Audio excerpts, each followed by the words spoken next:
በፈረንጆቹ አቆጣጠር ሴፕቴምበር 8 2009 ዓ.ም ነው። አንድ ብሩህ የዩኒቨርሲቲ ተመራቂ ተማሪ ወደ ዩኒቨርሲቲው የምርምር ህንፃ ከገባች በኋላ ከህንፃው ስትወጣ አልታየችም። ለሰርጓ 5 ቀናት ብቻ ነበር የቀራት። ድግሱ ተደግሷል፣ እንግዳ ተጋብዟል። ቤተሰቦቿ የልጃቸውን የሰርግ ቀን እየጠበቁ ነው። ነገር ግን በዛ ህንፃ ውስጥ አንድ አስፈሪ ነገር ተከስቷል።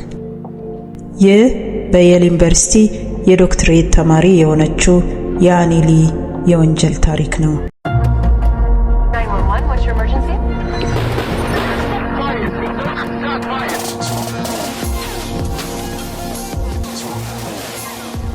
እንኳን ወደዚህ ቻናል በሰላም መጣችሁ። በዚህ ቻናል ላይ ማቀርብላችሁ በአሜሪካ ውስጥ የተፈጸሙ እውነተኛ የወንጀል ታሪኮችን ነው። ቻናሉን ሰብስክራይብ ካላደረጋችሁ ሰብስክራይብ እንድታደርጉ በአክብሮት ጋብዛችኋለሁ። አሁን ወደ ዛሬው ታሪክ እንሄዳለን። በደርዘን የሚቆጠሩ ካሜራዎች ያሉት ደህንነቱ የተጠበቀ የዩኒቨርሲቲ ላቦራቶሪ የተማሪ ጥቃት በፍጹም የማይቻል መሆን ነበረበት። ዛሬ ማውራላችሁ በአሜሪካ ውስጥ ከተፈጸሙ እጅግ በጣም አሰቃቂ ወንጀል አንዱ የሆነውን በአይቪ ሊግ ካምፓስ ውስጥ ለምርምርና ለአዲስ ነገር ግኝት የተነደፈ ቦታ ላይ እንዴት አስፈሪ ወንጀል እንደተከሰተ የምናይበት የአንዲት ጎበዝ የ24 ዓመት የዶክትሬት ተማሪ የአኒ ሊ የህይወት ታሪክ ነው።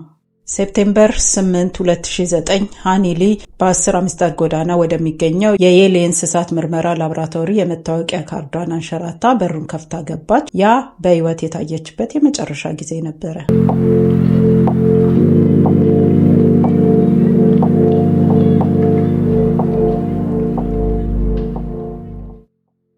አኒ ሊ የተወለደችው ጁላይ 3 1985 በሳን ጆሴ ካሊፎርኒያ ከቪየትናም አሜሪካዊ ቤተሰብ ነበረ። የልጅነት ጊዜዋን ከአክስቷና ከአጎቷ ጋር በፕሌሰርቪል ካሊፎርኒያ አሳልፋለች። በኤልዶራዶ ካሊፎርኒያ በሚገኘው ዩኒየን ማይን ሁለተኛ ደረጃ ትምህርት ቤት ትምህርቷን ተከታትላ በከፍተኛ ማዕረግ ተመረቀች።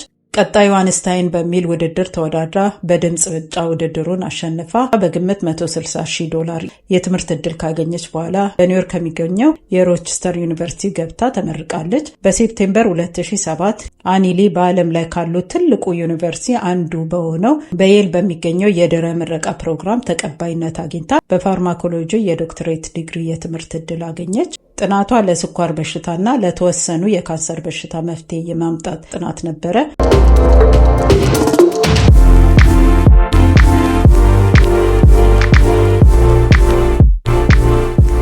ከጁላይ 2008 ጀምሮ አኒ ሊ በኮሎምቢያ ዩኒቨርሲቲ በአፕላይድ ፊዚክስ እና ማቴማቲክስ ተመራቂ ተማሪ ከሆነው ከጆናታን ጋር እጮኛሞች ነበሩ። ሴፕቴምበር 13 2009 ከእጮኛዋ ጋር ለመጋባት እቅድ ላይ ነበሩ። ለሰርጋቸው የቀራቸው 5 ቀናት ብቻ ነበረ። ሰዎች ተጋብዘዋል። ቬሏ ዝግጁ ነበረ። ሁሉም ነገር ተዘጋጅቶ ሰርጓን በጉጉት እየጠበቀች ነበረ።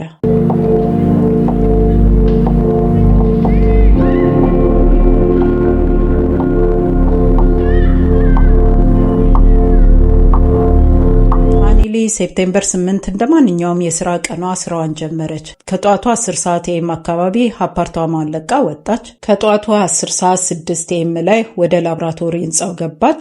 የአኒ ሊ የገባችበት ህንጻ ዝም ብሎ ህንጻ አልነበረም። ከፍተኛ ጥበቃ ያለበት፣ ብዙ ካሜራዎች የተገጠሙበት፣ ካርድ ተጠቅሞ የሚገባበት፣ ክፍሎች ውስጥ ከተመረጡ ሰዎች ውጪ ማንም ሰው የማይገባበት ህንጻ ነበረ። አኒ ሊ በደህንነት ካሜራዎቹ ወደ ህንጻው ስትገባ ታይታለች። ነገር ግን በጭራሽ በአንዱም ካሜራ ላይ ስትወጣ አልታየችም። አኒ ሊ ከዚህ ህንጻ ካልወጣች አኒ ሊን ምን ገጠማት? ወዴትስ ሄደች?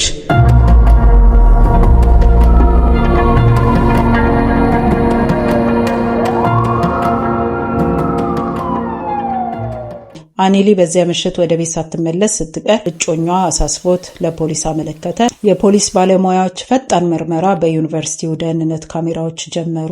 መርማሪዎች በእያንዳንዱ ክፍል እየሄዱ በእያንዳንዱ የህንጻ ደረጃ ላይ እየገቡ የላብ ክፍሎች ሁሉ እየገቡ አኒ ሊን ፈለጓት። ባጇን፣ የላቦራቶሪ ኮቷን፣ ቁልፎቿንና ስልኳን በውስጡ አገኙ። አኒ ሊ ግን በፍጹም በዚያ አልነበረችም። ፖሊሶች በጥልቀት ምርመራ ጀመሩ። ሲመረምሩ የሚያስደነግጥ ነገር ተገነዘቡ።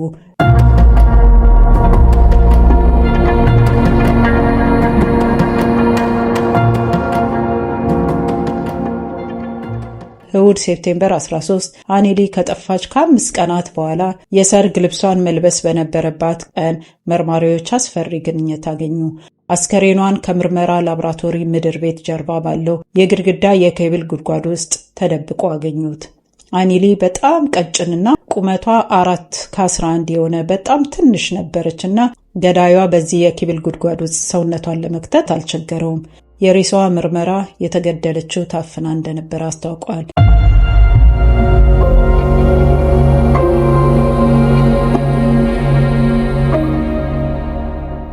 ሬሳዋ የተገኘበት ሕንፃውና ላቦራቶሪ ማንም ሰው እንደ ልብ የማይገባበት ስለሆነ ክፍሎቹ እንዲከፈቱና ወደ ውስጥ እንዲገቡ የዩኒቨርሲቲው መታወቂያ ካርዶች ያስፈልጋል። ቀደም ሲል በዚያው ሕንፃ ግድግዳ ላይ የደም ምልክቶች ተገኝተዋል። ወደዚያ በጣም የተገደበ ቤዝመንት መግባት የሚችሉት ጥቂት ሰዎች ብቻ ነበሩ። በካሜራ ላይ አስከሬኗ የተገኘበት ክፍል ውስጥ አኒሊ በጠፋችበት ቀን የላቦራቶሪ ቴክኒሻል ሰራተኛ የሆነው የ24 ዓመቱ ሬመንድ ክላርክ እዚያ ይሰራ እንደነበረ ታየ። የሥራ ባልደረቦቹ ስለ ሬመንድ ክላርክ ሲያወሩ ሰዎችን ያለ ልክ የሚቆጣጠር፣ ሌሎችን ከልክ ያለፈ አቀራረብ የሚቀርብ እንደሆነ ተናግረዋል። መርማሪዎች ያገኙት የክላርክን ዲኤንኤ በአኒሊ ጥፍሮች ስር፣ የጣት አሻራዎቹ ሰውነቷ በተደበቀበት ቦታ ላይ እና በፊቱና በደረቱ ላይ ትኩስ ጭረቶች። ክላርክ ወንጀል ብቻ አልፈጸመም፣ የወንጀል ቦታውንም በላቦራቶሪ ኬሚካሎች ለማጽዳት ሞክሯል።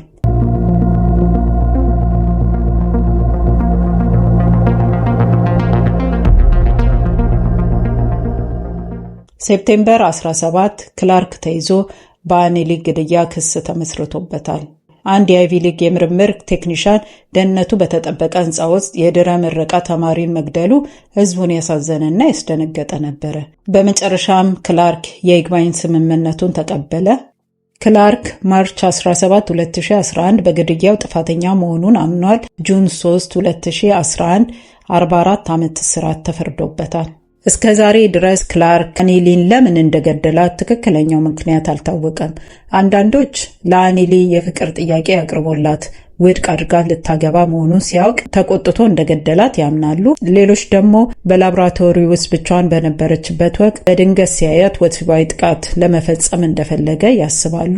ግን ምክንያቱ ምንም ይሁን ምን ትርጉም የለሽ ነበረ። የክላርክ ድርጊት ጭካኔ የተሞላበትና አስከፊ ወንጀል ነበረ። ዓለም ያጣችው በካንሰር እና በስኳር በሽታ ለሚሰቃዩ አንድ መፍትሄ ማምጣት የምትችል ብሩህ አእምሮ ያላትን ሴት ልጅ፣ እህት፣ እናት መሆን የምትችልና ጓደኛ ነበረ።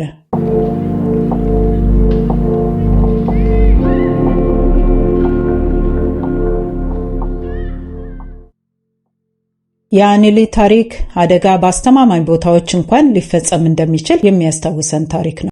ነገር ግን እንደዚህ ያለ ወንጀልን መቀነስ የምንችለው እርስ በርስ ስንዋደድ፣ ስንተሳሰብና ውስጣችን ለአንድ ሰው ርኅራኄ ሲኖር ነው። ማወቅ ያለብን ከእያንዳንዱ አሳዛኝ ታሪክ በስተጀርባ ቤተሰብ፣ ጓደኛ፣ ህብረተሰብና የተሰረቀ የወደፊት ህይወት እንዳለ ነው። ከታሪኮቻቸው በመማር እና በየቀኑ ደግነትንና ርኅራኄን በመምረጥ ተጎጂዎችን ማክበር አለብን።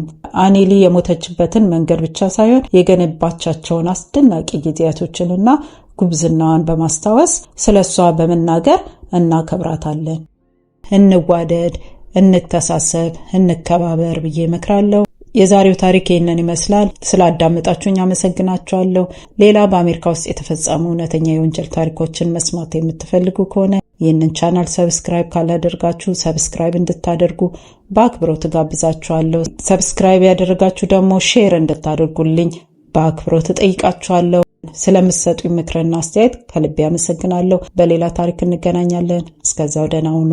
ባይ